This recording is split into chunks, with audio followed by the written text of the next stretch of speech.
गुरु भगवान के शुक्राने हैं, गुरु भगवान को नमन है। अब नेक्स्ट जो चरित्र है, ध्रुव के ही वंश में एक राजा अंग हुए हैं। राजा अंग जो थे वो बहुत बड़े भक्त थे और बहुत ही श्रेष्ठ उनका आचरण था। फिर उनके एक पुत्र हुआ, उसका नाम था वेन, और वेन बहुत ही दुष्ट निकला। तो जरूरी नहीं है कि अच्छे आदमी के अच्छा ही पुत्र हो और बुरे आदमी के बुरा पुत्र हो। जैसे हिरण्यकश्यप के प्रहलाद हुए, वो तो भक्त थे, और हिरण्यकश्यप कैसा था। तो ये तो भगवान की लीला है। अच्छे का अच्छा भी हो सकता है, खराब भी हो सकता है। राजा अंग जो थे बड़े परेशान थे कि मेरा वेन जैसा पुत्र हो गया। फिर एक दिन वो ऐसे बैठे हुए थे, सोच रहे थे कि भगवान ने मुझे ऐसा पुत्र क्यों दिया। तो विचार करते हैं कि मुझे वेन जैसा पुत्र मिला है तो मेरी पुत्र में आसक्ति नहीं है और न राज में आसक्ति है। भगवान ने ऐसा पुत्र दिया तो मेरा मन ही संसार से हटा दिया। उनका मन संसार से हट गया। अब वो जंगल में चले गए तपस्या करने और परमात्मा को प्राप्त हुए। कहने सोचने का ढंग ही तो है कि भैया हम सोचें मेरे इतना खराब पुत्र है और दुखी हो। एक हम सोचें चलो भगवान ने इतना खराब पुत्र दिया है, चलो अच्छा है, मन हटा संसार से, संसार की आसक्ति कटी, भगवान ने मन लगाया। तो हर बात को सोचने के दो नज़रिए हैं, एक सकारात्मक, एक नकारात्मक। तो नकारात्मक नज़रिए से ना सोचें, सकारात्मक नज़रिए से सोचें। इसके बाद वेन राजा बना। जब राजांग चले गए तो वेन राजा बना। वेन जो था बहुत ही दुष्ट था और उसने अपनी माँ की सहमति से दान धर्म हवन सब बंद करा दिया। महात्माओं ने बहुत समझाया कि भाई दान धर्म ये सब नहीं होगा तो राज में अकाल पड़ेगा, विपदाएं आएंगी, पर उसने नहीं सुना। तो महात्माओं को क्रोध आया और उसको भस्म कर दिया। तो जो शास्त्रों की और संतों की बात नहीं मानेगा उसकी वही दुष्परिणाम होता है जो वेन का हुआ। अब माँ जो थी इसकी बहुत आसक्ति थी वेन की, उसने इसके शरीर को सुरक्षित रखा। अब जब कोई राजा नहीं था, वेन भी नहीं रहा, तो चोर डाकू जो है वो सब राज को लूटने लगे। राज में आतंक फैल गया। तो महात्माओं ने सोचा अब क्या करना चाहिए। तो उन्होंने वेन के हाथों का मंथन किया। उसका शरीर उसकी माँ ने सुरक्षित रखा हुआ था ना, तो हाथों का मंथन किया गया। उसमें से एक दिव्य जोड़ा प्रकट हुआ, राजा पृथु और उनकी पत्नी राजा अर्ची। बोलिए सच्चिदानंद भगवान की जय। यद्यपि सबसे बड़े और सबसे प्राचीन राजा स्वयंभू मनु थे, पर सबसे अच्छे राजा राजा पृथु माने जाते हैं। क्यों? उन्होंने राज को इतना व्यवस्थित किया, इतने अच्छे से उसका मैनेज किया। उन्होंने ही पूरे राज्य को गांव नगर सब में बांटा, शहर बनाए, सब पूरा उसका पृथ्वी खंड का पूरा विभाजन करा ठीक से और देश को सुव्यवस्थित किया। जब पृथु का राज्याभिषेक हुआ तो उनके पास कुछ नहीं था। सब लोगों ने चंवर, छत्र, रथ, घोड़े सब दिए। तो बोला सब चीज़ कहाँ गई? तो बोले जब वेन जैसा राजा होता है तो राज में से सब सारी संपत्ति खत्म हो जाती है। जब राजा चोर होता है तो वो सारी संपत्ति को ख़त्म कर देता है, अपने ही बैंक बैलेंस भरता रहता है, अपनी रिश्वतखोरी करता रहता है, तो राज के पास क्या बचेगा। तो महाराज पृथु के लिए अलग से सारी व्यवस्था करनी पड़ी, उनके लिए सब चीज़ अलग करी। अब जो बंदीजन थे वो सब स्तुति करने आ गए। तो राजा पृथु ने कहा कि अभी मेरी स्तुति मत करो, जब मैंने कुछ किया ही नहीं है तो किस बात की स्तुति। बोले आजकल जो संत लोग हैं या महात्मा लोग हैं या जो लोग नेता लोग हैं वो स्तुति कराना उन्हें अच्छा लगता है। भाई जब कुछ करा ही नहीं तो स्तुति किस बात की। जब कुछ करें तब स्तुति करो। तो महाराजा पृथु ऐसे आदर्श राजा थे कि वे अपनी स्तुति झूठी प्रशंसा सुनना पसंद नहीं करते थे। आज के प्रशासक अपने मुंह से अपनी स्तुति गाते हैं, हमने ये किया, हमने ये किया, भला किया हो या ना किया हो, है ना। तो क्या सब लोग ये गाते मैंने ये किया, मैंने ये किया, मैंने किया। बोले सब हमारे गुरु क्या कहते हैं, सब कराने वाले ठाकुर जी। जो हुआ ठाकुर जी कृपा से हुआ, उन्होंने कराया। महाराजा पृथु के लिए महात्माओं ने 3 काम मुख्य बताए। पहले तो वे बताया कि पृथ्वी का दोहन करके पृथ्वी को व्यवस्थित करेंगे। दूसरा, 99 यज्ञ में ही उनको यज्ञशाला में भगवान के दर्शन होंगे। और तीसरा, इनकी राजधानी के बाहर उपवन बगीचे में ही जीवन के उत्तरार्ध में इनको 4 महापुरुष सनक, सनंदन, सनत कुमार आदि का सत्संग प्राप्त होगा। ये 3 कार्य इनके जीवन में विलक्षण थे। जब महाराजा पृथु राज सिंहासन पर बैठे तो पूरी प्रजा भूख से व्याकुल थी। लोगों को त्राही त्राही मची हुई थी। लोगों को खाने को अन्न नहीं मिलता था। तो उन्होंने पूछा क्या कारण है। राजा पृथु ने सोचा क्या कारण है, अकाल क्यों पड़ रहा है, लोग भूखे क्यों मर रहे हैं। तो राजा ने देखा कि पृथ्वी में बीज तो बोया जाता है पर वृक्ष पेड़ नहीं उगते। पृथ्वी जो है बीज को खा जाती है, वो अंकुरित नहीं करती। जब राजा दुष्ट होता है तो पृथ्वी अपनी शक्ति छिपा लेती है, पृथ्वी दुखी हो जाती है। तो जब राजा वेन दुष्ट था तो पृथ्वी ने भी अपनी शक्ति से छुपा ली। राजा पृथु समझ गए, उन्होंने धनुष बाण लेके पृथ्वी को ललकारा। तब पृथ्वी कांप उठी और गौ का रूप बनाकर भागने लगी। राजा पृथु भी धनुष बाण लेकर उसके पीछे भागने लगे। जब पृथ्वी ने देख लिया कि त्रिलोकी में किसी ने भी उसे शरण नहीं दी तो वह समझ गई कि राजा पृथु साक्षात परम पुरुष हैं। और उसने दुखी होकर राजा पृथु से कहा, हे शरणागत वत्सल राजन, आप मेरी रक्षा कीजिए। मैं अत्यंत दीन व निरपराध हूँ, आप मुझे क्यों मारना चाहते हैं। राजा पृथु ने कहा कि तुम मेरी आज्ञा का उल्लंघन करने वाली हो। तू यज्ञ में देवता रूप से अपना भाग ले तो लेती है, किंतु बदले में अन्न नहीं देती। हम बीज तो बोते हैं पर तुम अन्न नहीं देती। पृथ्वी ने विनीत भाव से कहा, राजा मैंने देखा कि नियम पालन न करने वाले दुराचारी लोग ही अन्न आदि को खाए जा रहे हैं। मैंने देखा कि दुराचारी, शराबी, कबाबी, जुआरी, सब इस तरह के लोग अन्न को खा रहे हैं। तो राजा लोगों ने भी मेरा पालन व आदर करना छोड़ दिया। ना मुझे खाद देते, ना मेरे को ठीक से खोदते हैं, मेरा आदर और पालन करना भी छोड़ दिया। सभी लोग चोर के समान हो गए। इसी से मैंने यज्ञ के लिए औषधि व अन्न देना बंद कर दिया। जब राजा चोर हो जाता है तो पृथ्वी भी अन्न देना बंद कर देती है। राजा चोर होगा तो जैसे राजा तस प्रजा।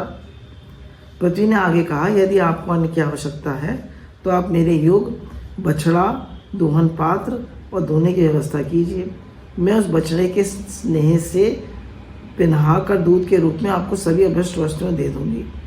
साथ ही आपको मुझे समतल करना होगा, जिससे इंद्र का बरसाया हुआ जल सर्वत्र बना रहे और मेरे भीतर जो जल है वो सूखने ना पाए।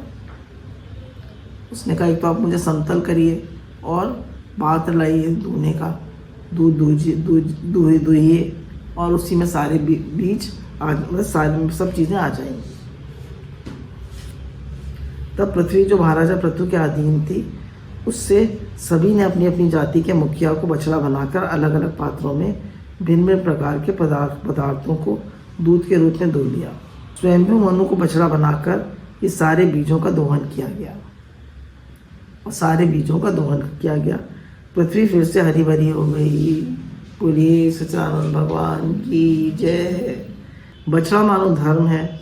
अधर्म के कारण कहीं अव्यवस्था फैली है तो उसको सुधारने का एक ही तरीका है कि किसी धर्मात्मा व्यक्ति को वहाँ बिठा दो। अधर्म के कारण व्यवस्था बिगड़ रही हो तो किसी धर्मात्मा आदमी को बिठा दो। धर्म का काम जब प्रारंभ हो जाएगा तो वहाँ पर व्यवस्था अपने आप ठीक हो जाएगी। तो महाराज पृथु ऐसे प्रसन्न हुए कि पृथ्वी की प्रति उनका पुत्री के समान स्नेह हो गया और उसे अपनी कन्या के रूप में स्वीकार कर लिया। फिर उन्होंने अपने धनुष बाण से पृथ्वी पहाड़ों को फोड़कर जमीन समतल कर दी। फिर उन्होंने समतल भूमि में प्रजा वर्ग के लिए जहाँ तहाँ यथायोग निवास का विभाग कर दिया। अब देखिए, इन्होंने ही बनाए, राजा विभू ने। गांव, कस्बे, नगर, दुर्ग, अहीरों की बस्तियाँ, पशुओं के रहने का स्थान, सैनिक छावनी, किसानों के गांव आदि। महाराज पृथु के पहले इस पृथ्वी पर पूर्व ग्राम आदि का विभाग नहीं था। पहले कोई डिवीज़न नहीं था, ये नगर है, ये फलाना फलाना गांव है, फलाना नगर है, कुछ डिवीज़न नहीं था। सारा डिवीज़न महाराज पृथु ने किया। इस कारण महाराजा पृथु को इस पृथ्वी का पहला राजा माना गया है। बोलिए महाराज पृथु की जय।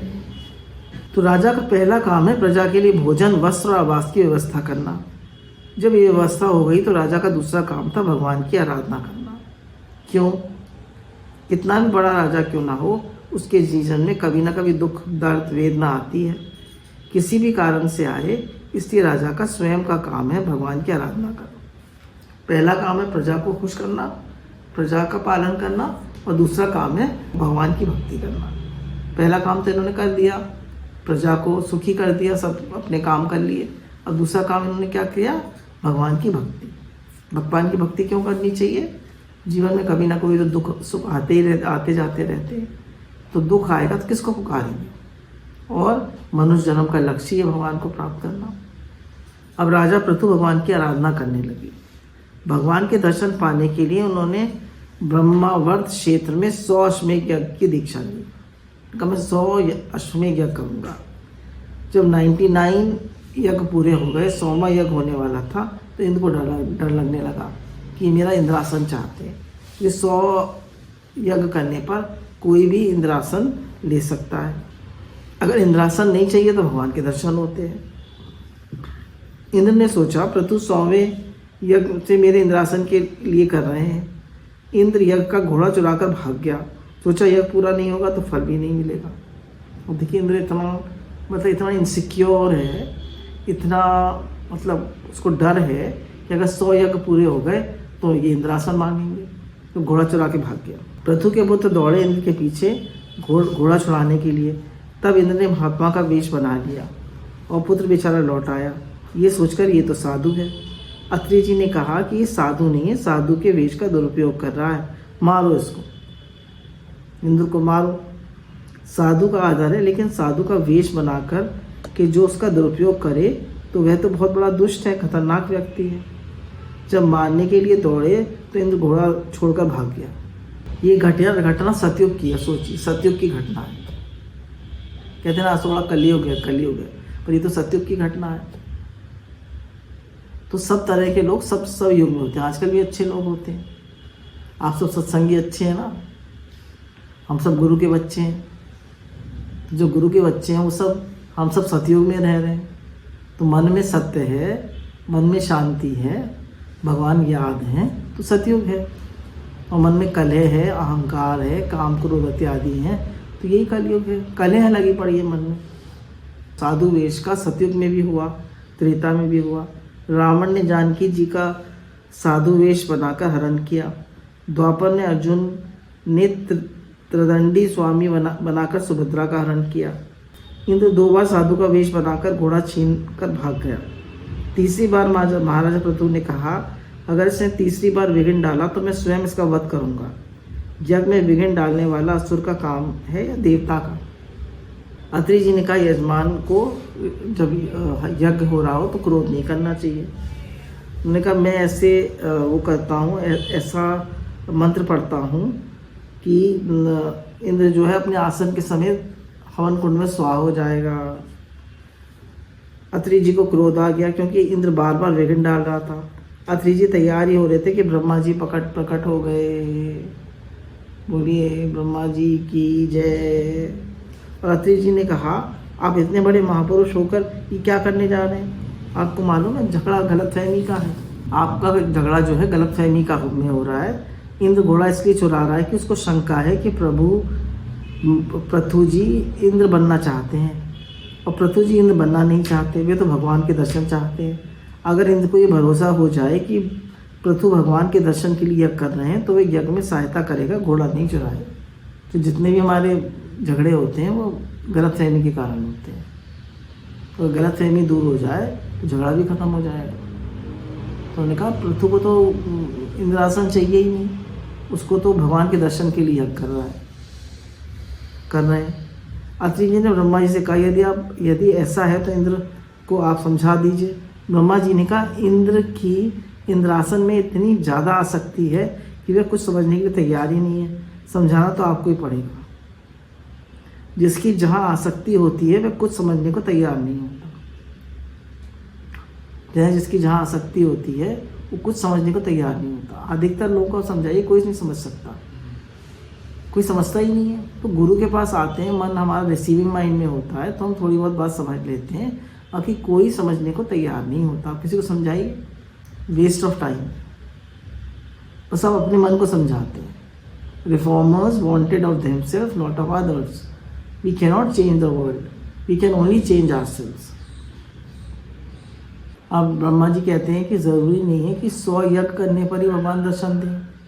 आपने 99 यज्ञ तो कर ही नहीं है। अगर भगवान की मर्जी होगी तो 99 यज्ञ में ही दर्शन दे देंगे। और 100 यज्ञ करने पर ही भगवान के दर्शन होते तो इंद्र को भी हो जाने चाहिए।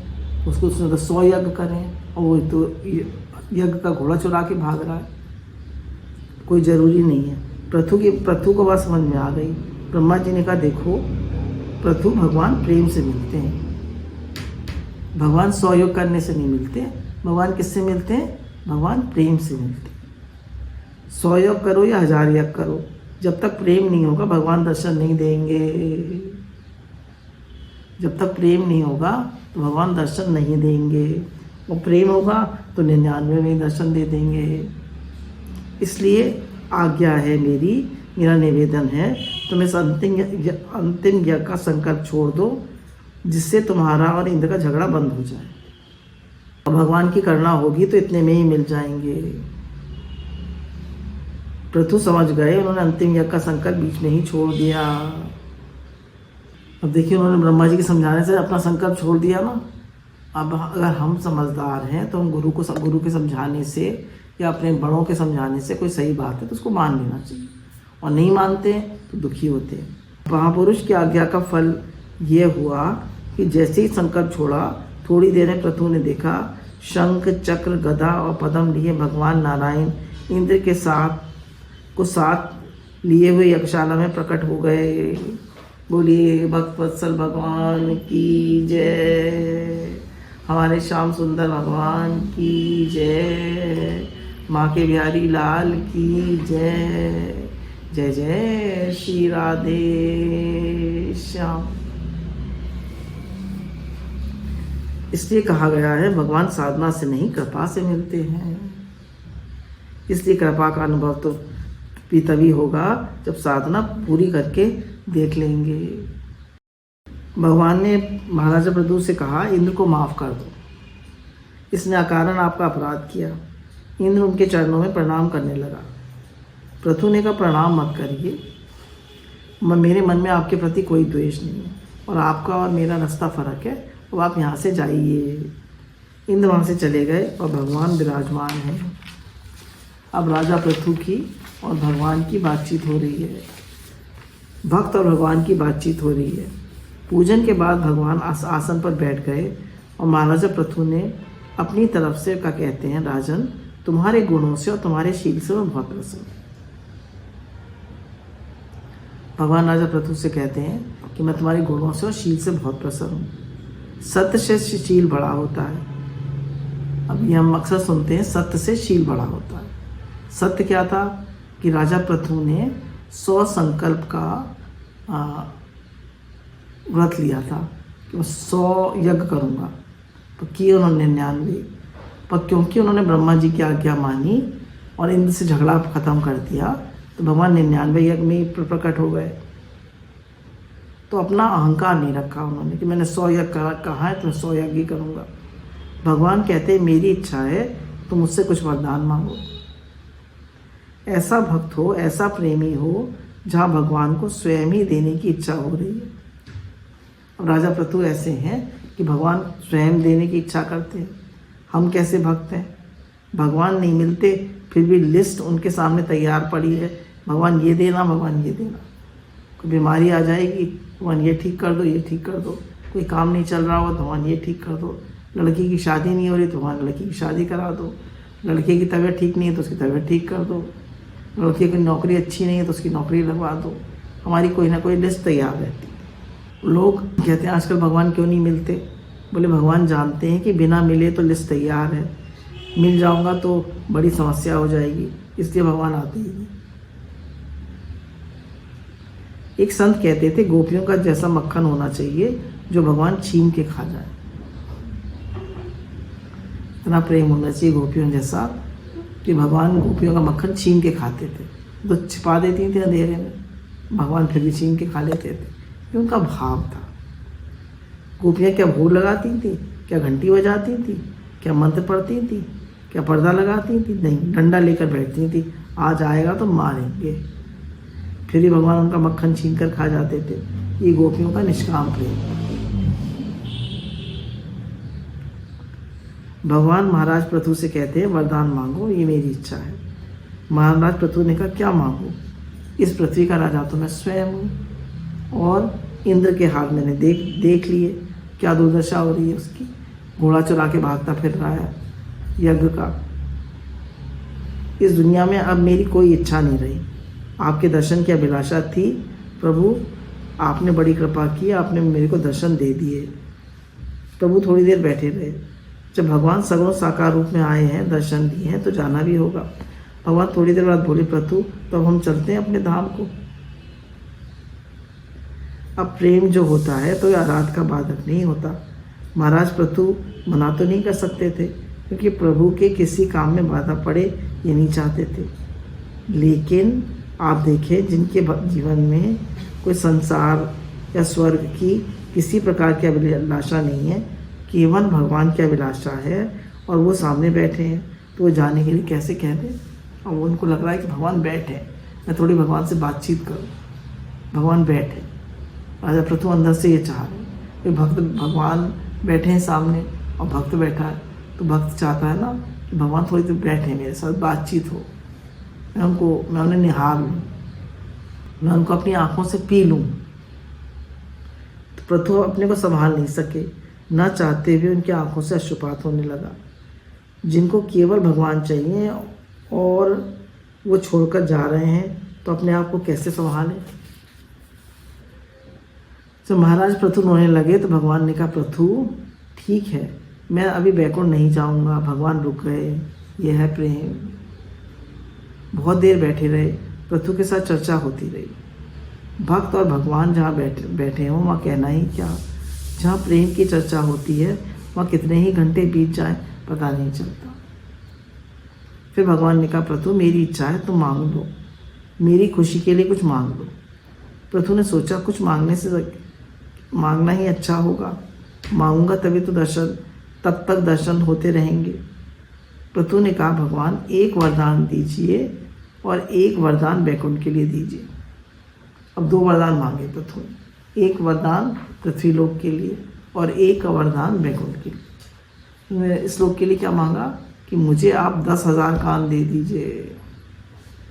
ये सच्चिदानंद भगवान की जय। किसी ने मांगे 10,000 कान दे दीजिए। अब बताइए सब जगह कान कान कान कान कैसा लगेगा? तो भगवान ने कहा ऐसा वरदान तो आज तक किसी ने नहीं मांगा। 10,000 कान का क्या करोगे? बोले मुझे आपकी कथा सुनना अच्छा लगता है, मुझे आपकी बातें सुनना अच्छा लगता है, तो मुझे 10,000 कान चाहिए।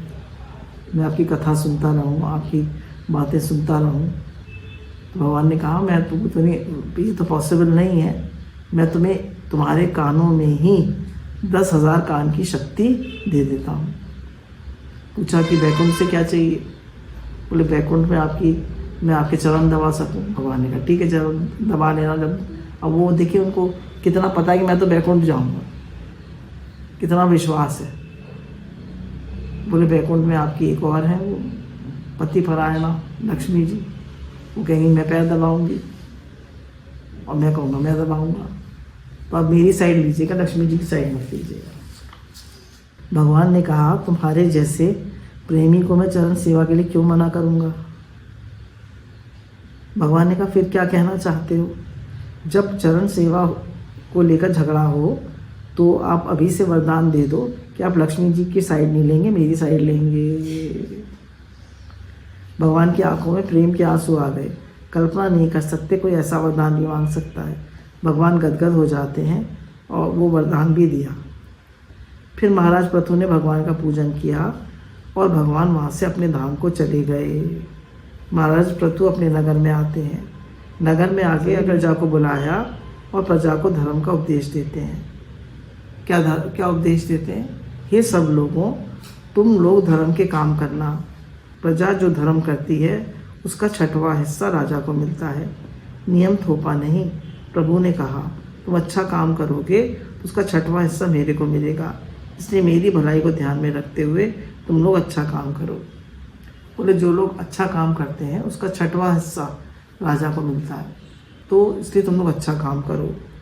अच्छा काम क्या मतलब? सबके हित के लिए। गुरु कहते हैं सबका भला हो, सबका भला हो, सब निरोग हो, सब स्वस्थ हो, सबका मन भगवान में लगे, सबका कल्याण हो, सब ईमानदार और सच्चे बने, सब भगवान में लगे। हे नाथ, आपको भूलूं नहीं, हे नाथ मैं आपका हूँ, आप मेरे। सबके हित के लिए सोचें, कोई ना कोई अच्छा काम करें, भगवान में लगें, उनका भजन करें, कुछ ना कुछ देते रहें, द्वादशी को दें। और हमारा यज्ञ सेवा तो चली रही है, उसमें आप लोग बराबर, आप लोगों की तरफ से सेवा चली रही है। कंबल बट रहे हैं, शॉल बट रहे हैं, बहुत माल बट रहे हैं, कुछ ना कुछ बटता ही रहता है। गुड़, राशन सब बट रहा है। जब राजा पृथु जो हैं प्रजा को उपदेश दे रहे थे, उसी समय सनक, सनंदन, सनत कुमार और सनातन कुमार, ये चारों महापुरुष प्रकट हो गए। बोलिए सच्चिदानंद भगवान की जय। चारों का बड़ा स्वागत सत्कार किया गया। राजा पृथु ने बड़ी सुंदर बात कही। जो आत्मनिष्ठ ब्रह्मनिष्ठ महापुरुष होते हैं उनसे कुशल मंगल का प्रश्न नहीं पूछा जाता। जो विरक्त साधु हो उससे कभी मत पूछना कि महाराज कुशल से तो हो। ऐसा पूछना उनकी साधुता का अपमान है। जो भगवान का हो गया, जिसने भगवान का अनुभव कर लिया, उसके जीवन में अकुशल कभी होती ही नहीं। राजा पृथु ने कहा, भगवान अब आप कृपा करके बताइए हमारा उद्धार कैसे होगा। सनकादि ने कहा, महाराज आप तो भगवान के दर्शन कर चुके हैं, पर कुछ सुनना चाहते हैं तो ठीक है, पहले जीवन अच्छा हो। अब ये सनक, सनंदन कुमार, सनत कुमार आदि उपदेश दे रहे हैं। सबसे पहली बात क्या होनी चाहिए? जीवन अच्छा होना चाहिए। सबकी सेवा करें, अपना काम ईमानदारी से करें, सब बड़ों का आदर करें, अपना जो भी सेवा मिली है उसको ठीक से निभाएं, धार्मिक जीवन हो, फिर धर्म का काम करें, भगवान के प्रति श्रद्धा हो, सद्गुरु की कृपा हो तो अविद्या की निवृत्ति हो जाती है। महाराज पृथु ने अपना सारा राज उनके चरणों में समर्पित कर दिया। भगवान ही सच्चे अधिकारी हैं राज के राजा बनने के। राजा पृथु ने सारा राज उनको समर्पित कर दिया कि आप ही राजा बनने के अधिकारी। क्यों? राजा बनने का सच्चा अधिकारी वही है जिसके जीवन में ना राग है ना द्वेष है। महाराज पृथु के गुणों में वर्णन है। उनका विरोधी व्यक्ति भी जिसने अपराध नहीं किया हो और कोई झूठी शिकायत कर दे तो उसका दंड नहीं देते, और उनका बेटा भी अब कोई अपराध कर दे तो भी उसको माफ़ नहीं करते। मतलब महाराज पृथु के गुणों में वर्णन करते हैं कि अगर कोई व्यक्ति किसी की झूठी शिकायत कर दे और उसने वो काम नहीं किया हो, तो राजा मतलब वो काम नहीं किया हो और झूठी शिकायत कर दे तो राजा पृथु उसको दंड नहीं देंगे, और उनका बेटा भी कोई अपराध कर दे उसे दंड देंगे। राजा ऐसा होना चाहिए कि अपना पराया नहीं। तो राजा ऐसा होना चाहिए जिसके अंदर अपना पराया नहीं। महाराज पृथु ने सनकादि से कहा, अच्छा राजा बनने लायक आप ही हैं, आपके चरणों में ये राज समर्पित है। सनकादि ने कहा, प्रवृत्ति का रास्ता तो हमने अपने पिता की आज्ञा से भी नहीं माना। अच्छा है, तुमने हमको दे दिया, अब प्रसाद बनाकर हम तुम्हें ही दे देते हैं। अभी तक सब राज संभालना था अपना मानकर, अब संभालना हमारा मान के। अब तुमने राज पहले अपना मान के संभाला, भगवान का मान के संभालना। हम भी घर को कैसे संभालें? भगवान का घर है, हम भगवान के हैं, घर भगवान का है, बच्चे भगवान के हैं, भगवान का लिए सब कर्म करते हैं, भगवान का दिया प्रसाद पाते हैं, भगवान के दिए प्रसाद से भगवान के जनों की सेवा करते हैं। अब एक सेठ था, बहुत कंजूस था, तो लोग कहते थे यार बड़ा कंजूस है, कुछ देता ही नहीं। तो एक बार एक महात्मा जी आए, तो उसने 1 लाख रुपए की पोटली ला के दी, तो महात्मा जी आपके लिए। तो इसको ये पता था महात्मा जी लेते नहीं, तो महात्मा जी ने पोटली रख ली और कहा अब तुम जाओ। पूरा हमने सुना था आप लेते नहीं, बोले वैसे तो हम लेते नहीं हैं, पर अब तुम लाए हो इसलिए लेने की इच्छा हो रही है। तो उन्होंने पोटली रख ली। देखा ना ये झूठा है, वैसे ही दिखावा कर रहा है। महात्मा सब संत लोग जानकार होते हैं। पोटली रख ली। अब उसका दिल धड़कने लगा। महात्मा ने कहा तुम्हारे जैसे श्रद्धालु अब तक मिला नहीं, इसलिए तुम्हारा कुछ लेने का विचार हो रहा है, इसलिए मैंने नहीं किया। पहले के गृहस्थ ऐसे होते थे कि अपना सब कुछ दे देते थे, लेकिन महात्मा भी ऐसे होते थे, सब लौटा देते थे।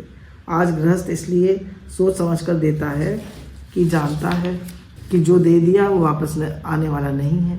ये ठीक है, परलोक में मिले तो अलग बात, पर अभी तो लौटने वाला नहीं है। जो महात्माओं को दे दिया वो अपने पास ही रख लेते हैं, वो लौटाते नहीं हैं। बोले मिलेगा तो परलोक में मिलेगा।